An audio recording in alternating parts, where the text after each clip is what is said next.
తాజాగా రష్మిక మందన్న విజయ్ దేవరకొండతో పెళ్లి తర్వాత మొదటిసారి తన సోషల్ మీడియా వేదికగా ఒక ఎమోషనల్ అండ్ షాకింగ్ పోస్ట్ ని షేర్ చేసింది. సుమారు 8 ఏళ్లుగా తనపై దుష్ప్రచారం జరుగుతున్నప్పటికీ ఎంతో ఓపికతో మౌనంగా ఉన్నాను, కానీ ఇప్పుడు ఆ మౌనాన్ని వీడాల్సి వచ్చింది. తాజాగా గత 24 గంటల్లో జరిగిన కొన్ని పరిణామాలు గీత దాటాయని, కొందరు వ్యక్తులు నన్ను లక్ష్యంగా చేసుకొని వేధిస్తున్నారని ఆవేదన వ్యక్తం చేసింది.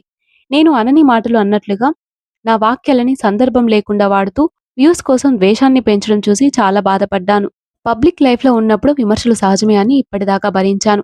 8 ఏళ్ల క్రితం జరిగిన ఒక ప్రైవేట్ సంభాషణను తన అనుమతి లేకుండా రికార్డ్ చేసి ఇప్పుడు లీక్ చేయడంపై ఆమె ఆగ్రహం వ్యక్తం చేశారు.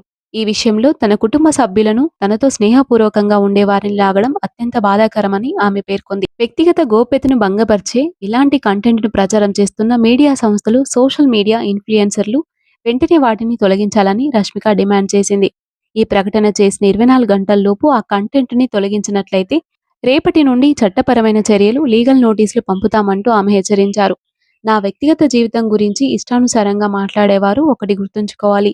నా జీవితం ఎలా ఉండాలో నిర్ణయించేది వారు కాదు, నేను. నా జీవితం నాది, నా నిర్ణయాలు నేనే తీసుకుంటాను అని గట్టిగా సమాధానమిచ్చింది. అయితే తాజాగా రష్మిక మందన్న అమ్మగారు సుమన్ మందన్నకు సంబంధించిన ఒక పాత ఆడియో సోషల్ మీడియాలో వైరల్ అవుతుంది. అందులో గతంలో రష్మిక మందన్నకి హీరో రక్షిత్ శెట్టికి నిశ్చితార్థం జరిగిన విషయం తెలిసింది. ఆ నిశ్చితార్థం బ్రేక్ అయింది. దానికి రక్షిత్ శెట్టి రష్మికని పెళ్లి తర్వాత సినిమాలకి గుడ్ బై చెప్పాలని, సినిమాల్లో నటించనని సోషల్ మీడియా వేదికగా బహిరంగంగా ప్రకటించాలని వారు ఒత్తిడి తెచ్చినట్లు ఆమె వ్యక్తం చేసింది. గీతా గోవిందం సినిమాలో విజయ్ దేవరకొండతో చేసిన ఒక సీన్ పట్ల రక్షిత్ తీవ్ర అసంతృప్తి వ్యక్తం చేశారని ఆ ఆడియోలో ఉంది. ఆ కారణంగానే రక్షిత్తో పెళ్లిని రద్దు చేసినట్లు సుమన్ మందన్న పేర్కొంది. ఇక తాజాగా ఆడియో క్లిప్ ని సోషల్ మీడియాలో పోస్టు చేయడంతో దీనిపై రష్మిక మందన్న ఘాటుగా స్పందించింది.